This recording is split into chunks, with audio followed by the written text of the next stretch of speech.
Okay, we're now recording. So we're so glad that you are using ReadyRosie with your families. I wanted to kind of get you some more information about what it is and how it works, and talk through some best practices about A, getting your parents signed up for it, and B, thinking through how to integrate it with your families.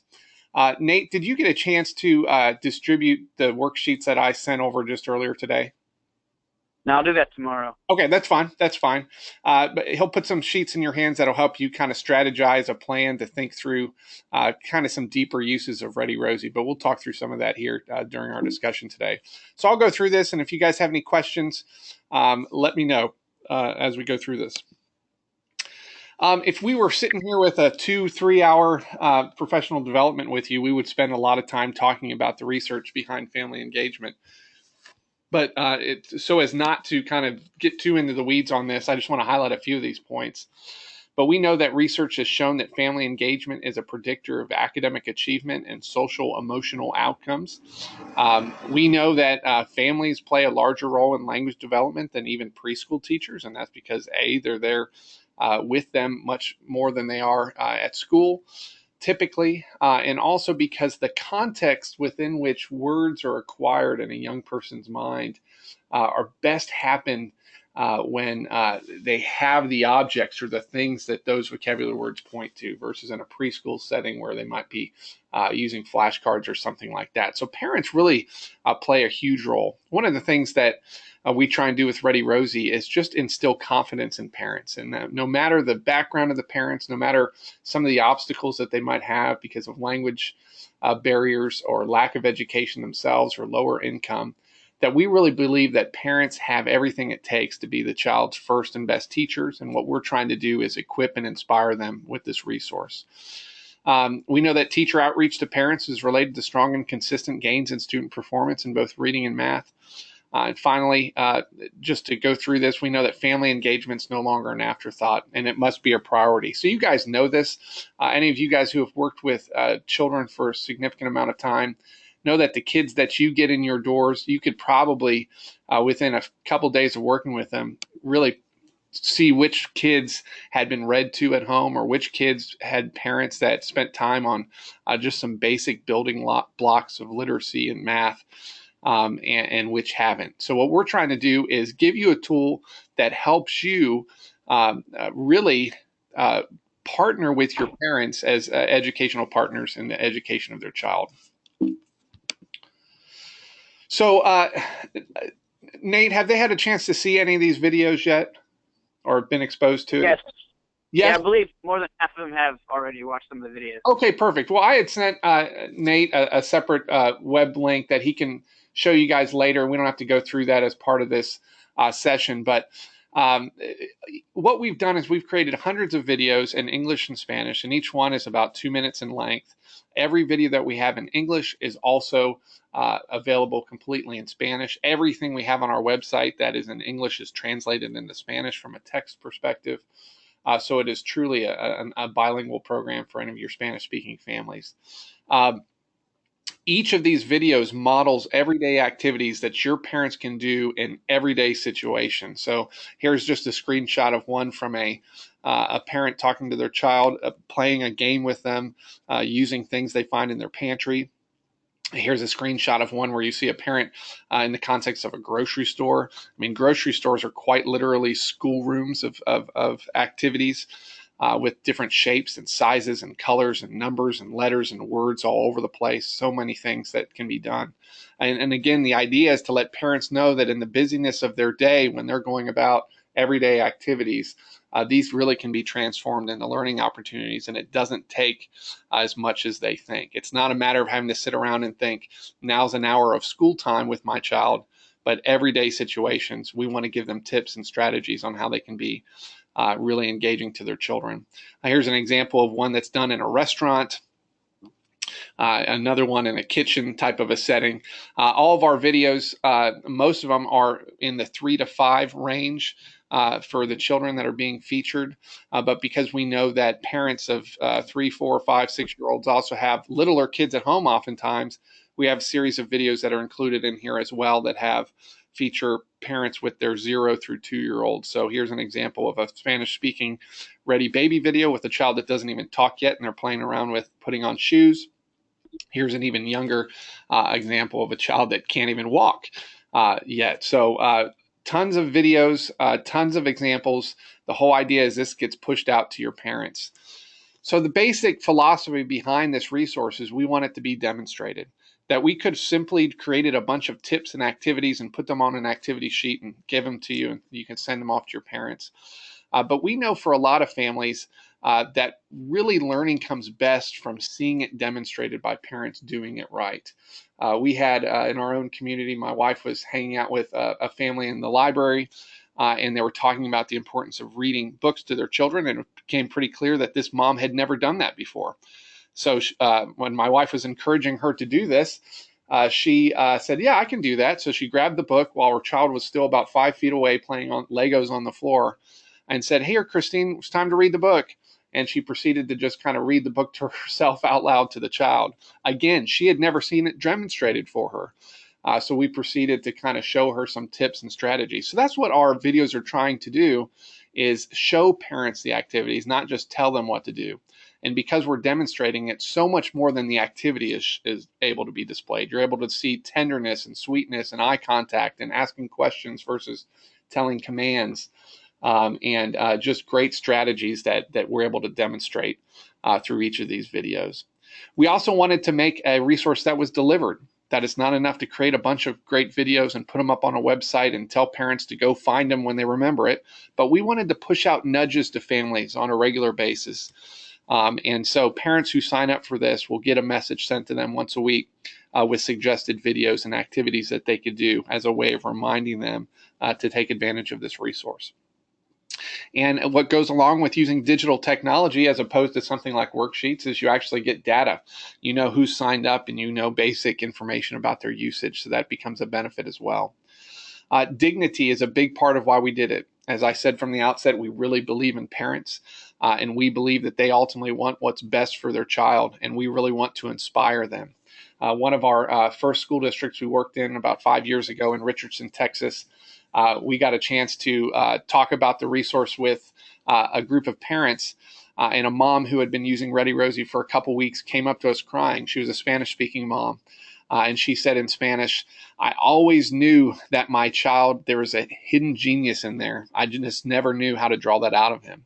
And that's what we're seeing working with families across the country, is that sense of parents being equipped and inspired and really taking their rightful place as their children's best teacher. So that's the whole goal of this. And then ultimately, it's driven by standards. So while these look simple to the families, mom and dad don't need to know what phonemic awareness means or what numeracy means or one-to-one correspondence means. We want to show them simple games, but at the end of the day, we know that each of these activities are driven by standards. So you can go onto our resources page and see each of the videos, what vocabulary is featured, what skill is featured, and how it aligns to various state standards and Common Core. So upon signing up, parents get access to the entire video library from any device. So when they're signing up, they're essentially creating a login and password in which they can take that and go on their smartphone or on a desktop computer or a computer at work or at the library, log in, and they can search through this video library according to language, skill, location, age, and subject. So they can be with their 3-year-old at a restaurant and they speak Spanish and can filter all those things and say, give me a math type activity, and can really find activities for them as they need it and when they need it. But it's also important to us to push that out to them. So when parents sign up for this, they tell us how they want it received.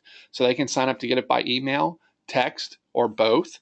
Once they're registered, they can also go online or they can go to the App Store either for their for any type of smartphone and download the ReadyRosie app, log in, and have access to all the videos right from their phone as well. Parents get a weekly message from us containing videos and other resources.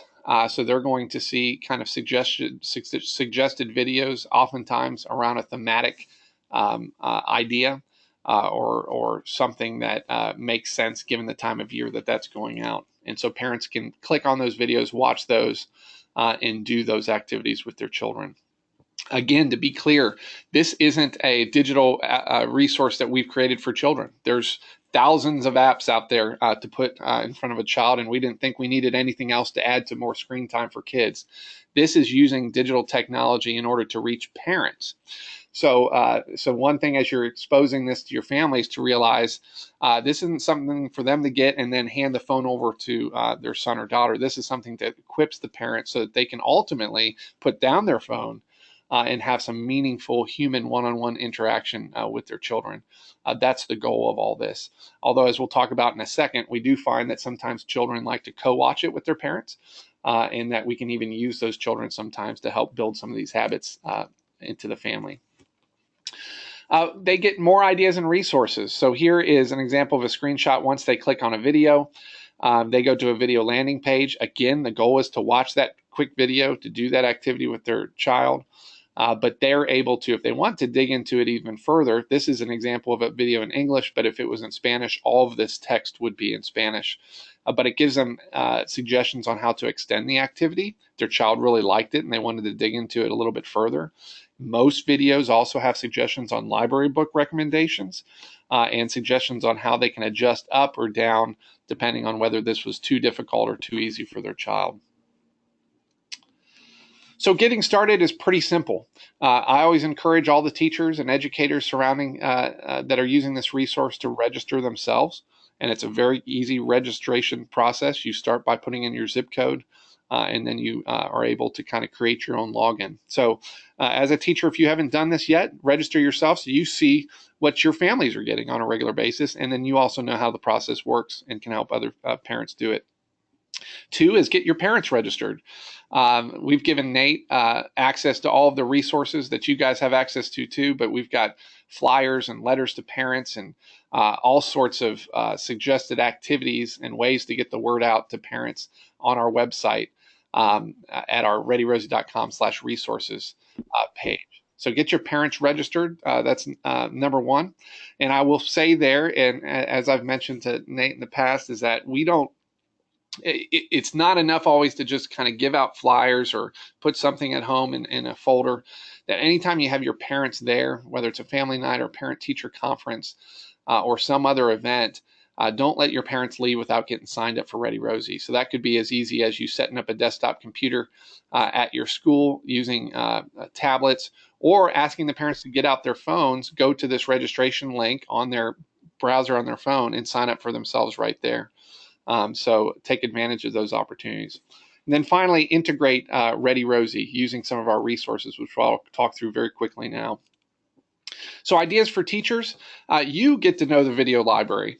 So the more you see these resources, the more we find teachers are like, wow, this becomes a very strategic way of getting tools into the hands of their families. Think about a parent-teacher conference, for instance. You've got parents for 5, 10, 15, maybe 20 minutes max. And oftentimes, as you're working through some things relating to their child, parents often ask, what can I do to help at home?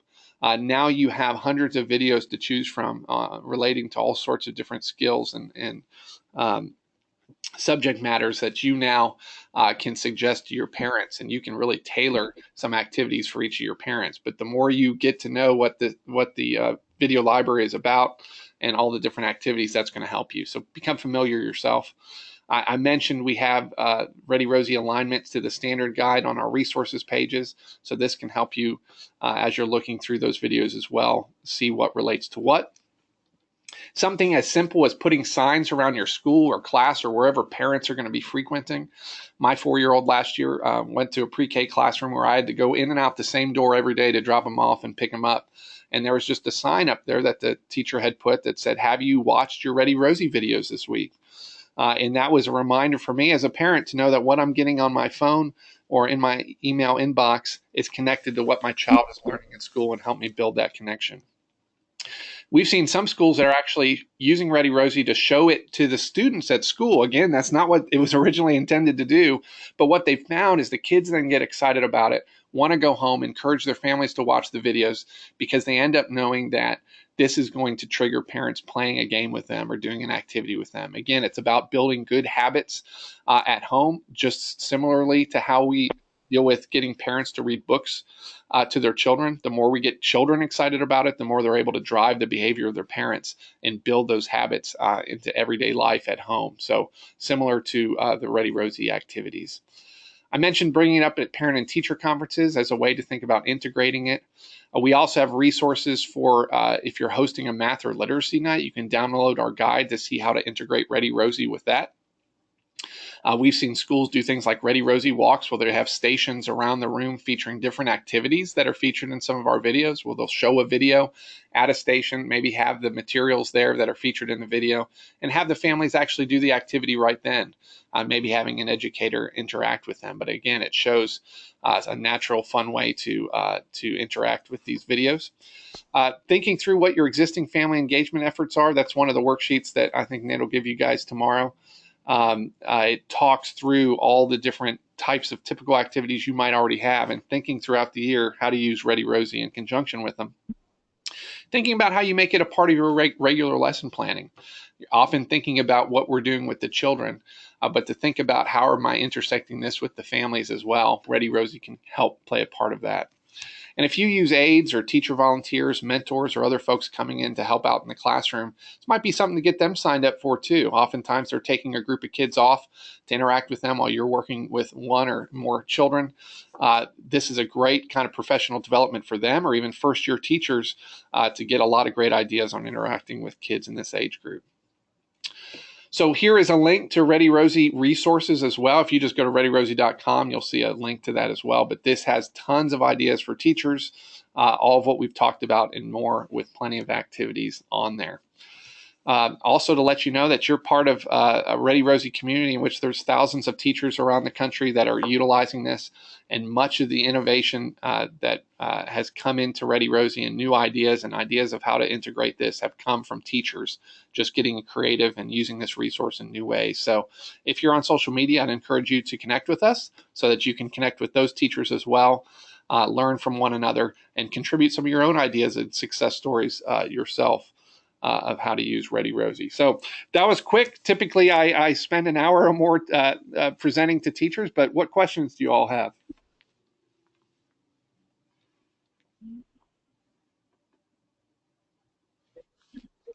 They're all amazed. The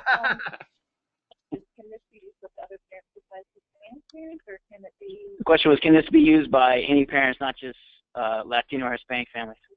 Absolutely. So your district has kind of got this so it can be kind of given out kind of district wide. So, I think the goal is to obviously get to your families that are being touched by your school district, but yeah, English speaking Spanish, English speaking parents, parents that you serve, even if there are grandparents that are taking care of the kids, or aunts and uncles, or older siblings in some cases. Other folks in the neighborhoods that are ultimately feeding into your schools can sign up for this. So the idea is that the more adults that are kind of playing the same tune in the life of these kids, the better. So go for the gusto in terms of getting folks signed up for it.